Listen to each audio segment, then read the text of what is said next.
Hello, and welcome to season 3, episode 24 of Quaint and Cozy KC. I am your host, Lainey Renee, and today we are going to go to Antioch Park. I'm going to tell you about the time I spent at the shops of Prairie Village, cute little area. Then I'll tell you about the Flying H drag strip, my time there in Odessa, Missouri. And then I'll talk to you briefly about cozy holiday museum exhibits. And I'll probably do a follow-up because we are pretty early in November, but still, these holidays, they're going to creep up on you pretty quickly. So I definitely wanted to kind of start early. And then finally, we're going to wrap it up with like a pop of comfort. Every podcast, here lately, I do try to talk about some kind of comfort show, some kind of comfort thing.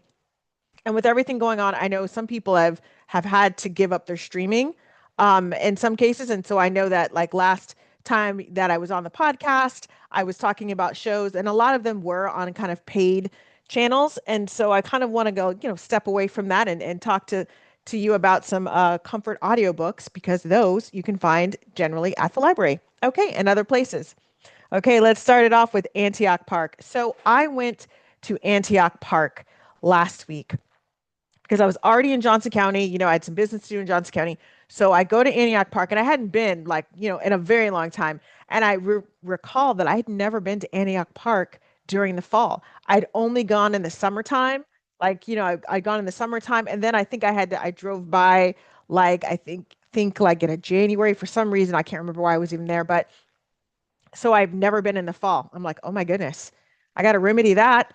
And so I spent probably a good hour or so just walking around. And again, I didn't go too deep in because it was kind of rainy that day. So I knew that there was like a bit of a break from kind of the rain. So I'm like, okay, I'm going to go ahead and do what I can do before it starts raining again. And it was lovely.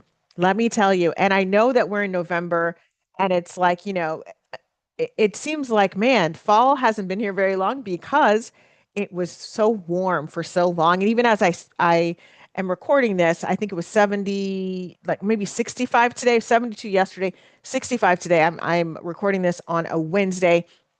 And so, again, it's been a little crazy here with the weather, but still, better late than never when it comes to leafing. And it made me think, I post these all over my social media, my videos of, where I'm going.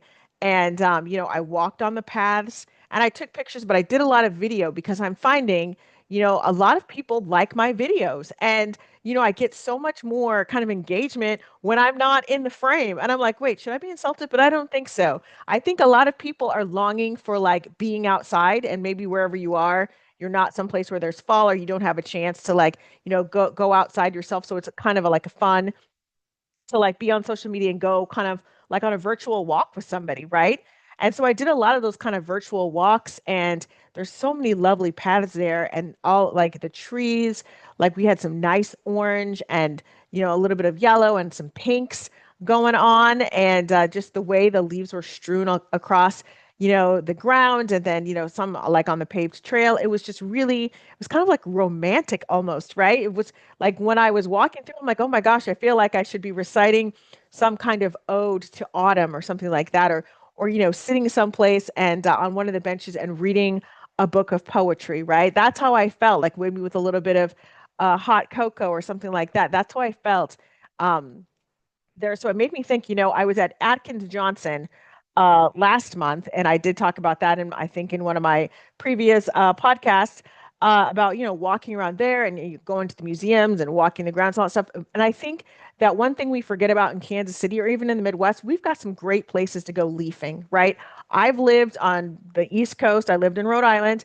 Beautiful. Oh my gosh, those leaves start turning pretty early, and it's just gorgeous and it's so picturesque. But I think that in the Midwest, we forget that we also have picturesque things as well. Now, maybe we don't have the ocean to go along with all the picturesque things, but we do have some beautiful lakes and streams and rivers and, different bodies of water that are, very beautiful as well. And just something to kind of like remember.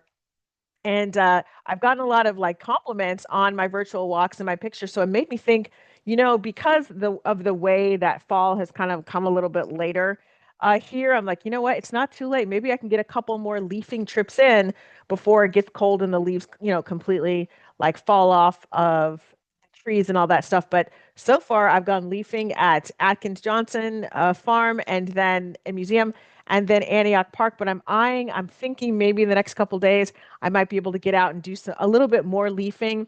Maybe I won't get to do the exhaustive, like, I think it would probably take me a couple hours to hike all the way around Antioch Park. But, the good news is that I don't live that far away. So, I can always like jump in my car and maybe hit it up on a weekend, but be like in the next couple of weekends, something like that, and do kind of more footage of it. But I just thought, man, it's so beautiful to be able to walk through. And there's like a nice little duck pond over there. So I walked around that, like the duck pond, the path around the duck pond, and then there were flowers still in bloom. Just a beautiful, it was blustery though. It was kind of cold, but just kind of like a beautiful day to kind of be really grateful and about just having the opportunity to just kind of like walk around and look at the beautiful turning of the leaves. So now I'm writing that down, like leafing. Want to have like, go leafing to a couple more places so I can do the footage. Another place that I went leafing was Black Bob Park, and that's in Olathe.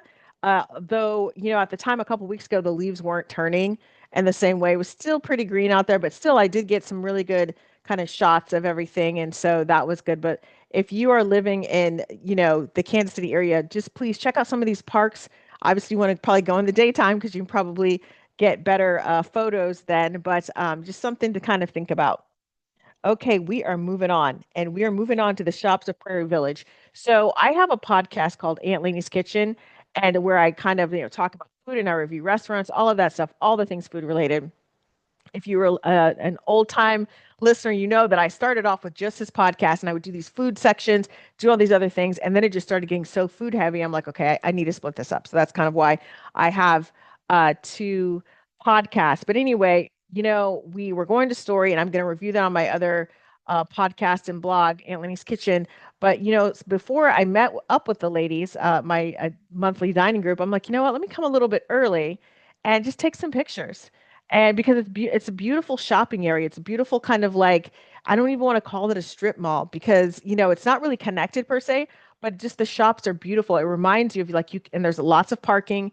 You can park your car. And, for me, I would start off on a Saturday, maybe like I think things start really opening up around 10 or so. And there's a grocery store kind of in there as well. But like I think if you get there at 10, everything by that point is gonna be like most things are gonna be open.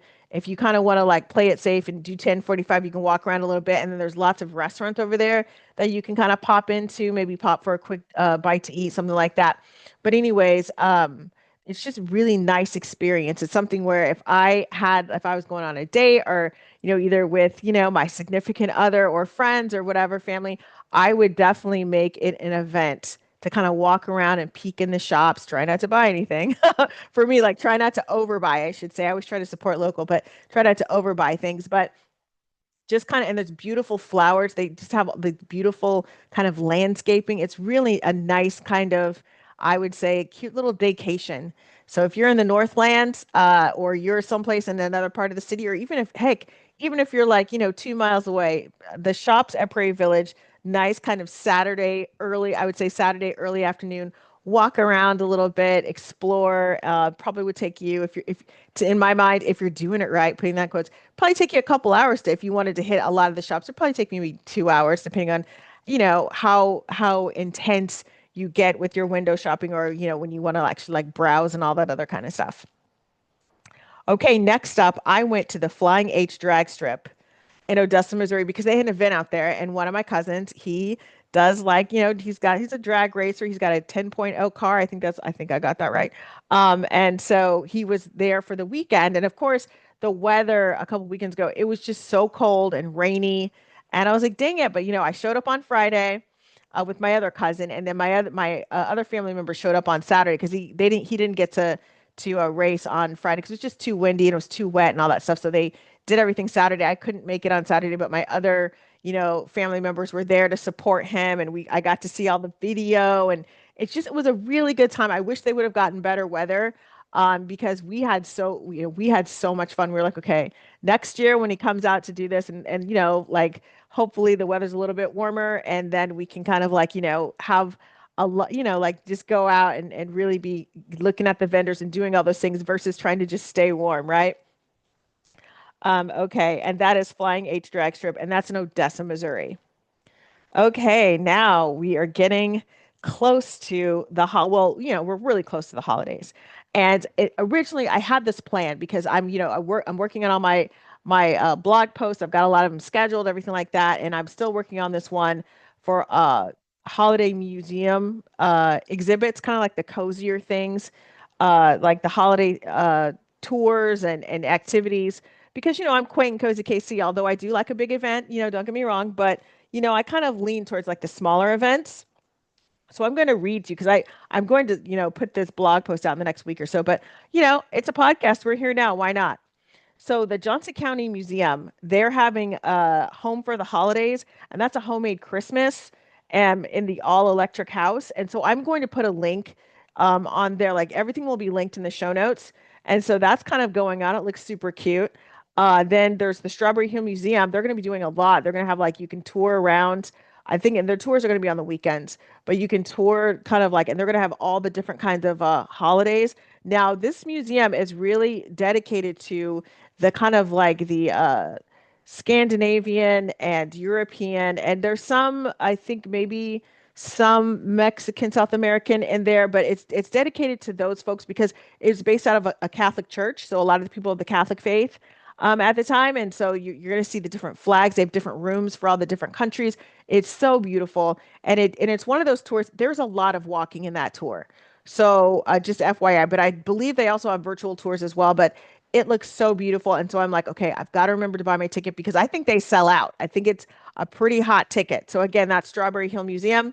I'm going to put that link up in the show notes and I'll also be posting it on my blog in the next few days. Okay, next, Atkins-Johnson Farm and Museum. They're going to have something as well in early December. And I think it's kind of like cookies with Santa and Mrs. Claus, but also they're going to have toys. So they're going to have like an event from like 7 to 9, I believe. So on December 6th, I think, well, again, I'm going to put a link to the show notes because the reason why I always hesitate to get too descriptive is because things change, all that stuff. And again, that's why the links are so important. So you can kind of get that. But I do believe they'll also have like, toys, old toys that people can look at, some of the vintage toys, which I think are always fun to look at. So they'll have that there. And that's going to be their last kind of event of the year before they go dark until I think the springtime. And then, of course, there's Holiday Reflections in the Union Station. And I know those tickets right now are flying off the shelf. So, again, might want to check that out sooner, not later on that one. Now, that's bigger. It's not necessarily cozy, but it is Union Station. So I did feel like compelled to put it in there. And then the Lee Summit Museum, Missouri Museum, the Lee Summit Missouri Museum, they're also going to have something as well. And I think believe in early December. Again, links in the show notes. And then Vaile Mansion and Independence, they're going to have something as well. And I can't wait to kind of like they're going to have it's going to be decorated, all that stuff. And I went to Vaile Mansion. I believe I went earlier this year. It was so much fun. I think I went in April. I think it was April that I went. It was so much fun. There is kind of like a spiritual presence there. I could kind of feel spirits, but I didn't feel anything bad or anything like that. But it was fun to kind of walk around, explore the grounds. They have beautiful grounds there. Explore them, all of that stuff. I had a lot of fun doing it. And there's other mansions in the area that you can tour, but I just have not had the chance to do that yet. And I always say it's on my list and things like roll. So I'm trying to, and I'll talk about this maybe in another time, but I'm trying to do at least I look at things monthly and quarterly. So I'm trying to do a certain amount of things per month. Like if I can maybe do two, three kind of like, events, per month, which is basically once a week sometimes. I do try to skip maybe 1 week so I can kind of write everything up. But, at least 2 to 3 times a month, I'm trying to get out there and support, these local cozy attractions that people kind of forget about. And I don't always get to everything because I swear like just when I think, okay, I've got to lock in all these little museums, then then someone's like, oh no, but you've got to try this one. It's been under construction for a while, under renovation, but it's back. And I'm like, oh my gosh, I got to add this to the list. So again, it's a good problem to have, I think. You always have to, for me, I want something to look forward to. And looking at these mansions and museums and farmers markets, although most of them have gone kind of dark right now, but we do have some year-round ones. I think I did talk about that in another podcast episode a couple episodes ago. But I also thought, you know what I need to do is also put it on my blog and kind of mention, hey, these are the ones that are going to be open during kind of like the colder months. Like, I'll put links there and you can kind of go to the website, see what they have going on. Okay, now the website that I used to get some of this information, because, again, I always know about my cozy museums, but you can go to visitkc.com, and it's going to be front slash holidays. And they have got this. And again, I will put this both in the blog post and in my show notes, but they have got all the different types of things going on. Like, they've got like, the holiday boutiques that are going on, like the sip-in shops, all of that. Like the festival, the neighborhood lights, you can kind of drive around and, with your family and look at all the lights, which was something we used to do back in the day, me growing up in Topeka. And even when we would go visit my mom's people in Great Bend, for Christmas, we would drive around like, the main street and look at all the lights and just be like, ooh, ah. But again, it was a big deal. Like it was a lot of fun to do that. And also, there's probably going to be a lot of tree lightings. I think they start basically, a lot of the tree lightings start after Thanksgiving, but I feel like that's a whole, and I'm going to write a note on that.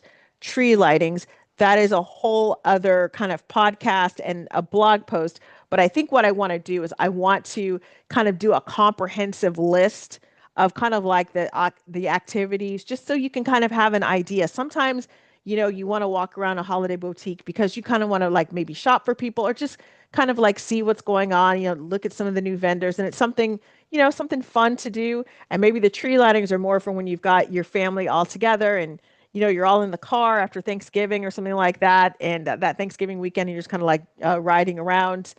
Um, so yes, this visitkc.com holiday section, I feel like it's very invaluable. I mean, so much good stuff on here. Okay.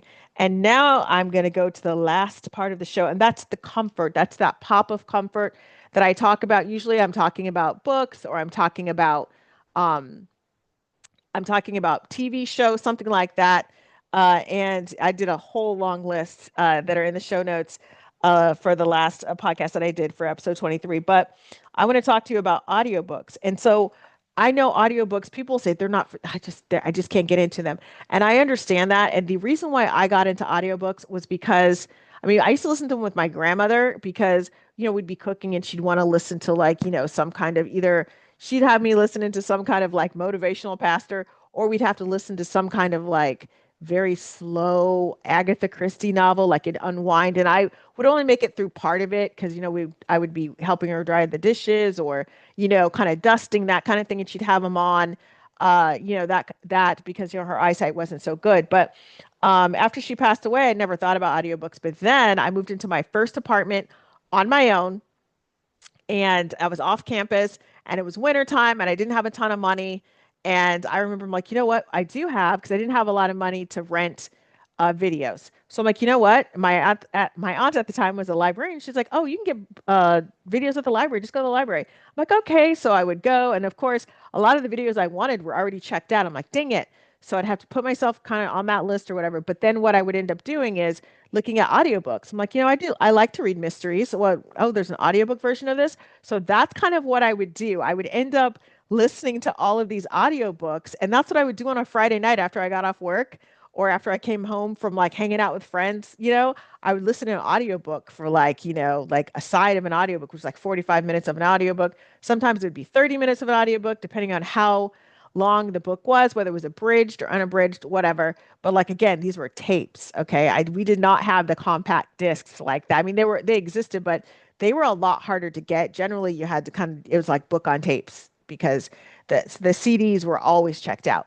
And so that's how I really got into that. And I'm like, you know what? There was nothing at the time cozier than me sitting. Sometimes I would kind of like have the light on and I would just kind of be staring up at the ceiling and listening. But a lot of times I would turn off my lights. I would get all cozy and listen, just be listening to the book intently. And then when the side would end, generally by then I would like fall asleep.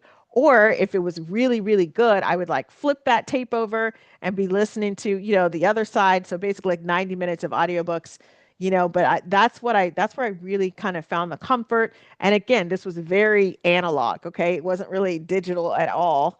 But that just kind of gave me comfort. So, what I liked to listen to was cozy mysteries, right? Like those are the mysteries where it's kind of like what I talked about last week. They're very low stakes. I mean, there might be someone who gets killed, but generally it's very like it's not really graphic or anything like that. It's not a lot of, graphic anything. It's just very kind of a simple, it's very light. Right now, I'm really kind of into things that are lighter. I don't really want anything super heavy. Also, there are thrillers though. Now, I do like a good thriller, right? Sometimes when it gets a little too heavy, I'm like, okay, I'm just going to take a little pause from it, like for a day, and then I'll come back to it. But I've really been gravitating towards those cozy mysteries. And then, of course, my romance, the rom-coms or the historical romances, stuff like that. I love listening to those. And then there are nonfiction books. I like listening to autobiographies and biographies. I also like listening to kind of like those essays, like the humorous essays. Also like food writing, travel writing, all of that. I like to listen to those as well. And the great thing about the audiobooks, that you can find them on Libby, and that's a free like library app. Hoopla, and then now Audible costs money. So if you've got Audible, I had Audible for a little bit. Then I realized I'm like, I'm not listening to Audible as much as I should be for as much as I'm paying for this. So I just went ahead and I'm like, nah, I got rid of it. I mean, if I change my mind in a month or so, I'm like, oh, I need this Audible. I'll bring it back. But for right now, I'm like, I'm gonna pass on that. You can also find them on Spotify, YouTube. I don't know if Apple has audiobooks. I'd imagine they probably do. But again, the free ones are the Libby, Hoopla, and then depending on, I don't know how YouTube charges for their audiobooks. I know there's a charge for Spotify, I believe, to listen to audiobooks. But anyways, so there are free resources for audiobooks. Sometimes it can get competitive with everything's, but I think that one of the things I do, well, like if I can't find my favorite author, I usually have about four or five authors that I'll listen to. So, it kind of like helps me not get so frustrated. I'm like, oh my gosh, why is everyone like checking this out? This is such a great thing, like whatever. But it kind of does help me to go, you know what? That cozy author is all booked up. There's another cozy author that I also like. So, I like to have like a top five of like audiobooks that I'm looking for. And that way I'm more than likely able to at least check something out. Okay, you guys, thank you so much for joining me. I'm so excited. I mean, I know a lot is going on right now, but I'm really excited about finding whatever glimmer, whatever like piece of hope core, I think that's what the kids call it, that I can find right now. And right now, it really is just kind of like leaning into the books and spending time with friends and just holding gratitude for the things that I do have right now, and the leafing. I think, leafing groups, I know it's like as I say this, I'm like, oh my gosh, I feel like all of those people I used to make fun of back in the day who are now my age. Like I'm like, oh my gosh, who cares about this leafing thing? I would get so like I'd be like so dismissive of it, but now I'm like all about leafing. And oh my gosh, if I find a bird, it's that much better, right? Or any kind of wildlife, it's that much better. I'm like, oh look, a squirrel dashed across the bridge. Like I'm all excited about that. And look, don't let me get some binoculars and start learning bird calls, okay? Anyways, you can find me at quaintandcozykc.com, Quaint and Cozy on Instagram, YouTube, Facebook, and the Tiki You can also find me there. And so thanks everyone. I'm getting everything ready for my next episode, which will be a little bit more holiday centric. And there you go. You'll have to stay tuned for that. And I will talk to you soon. Take care.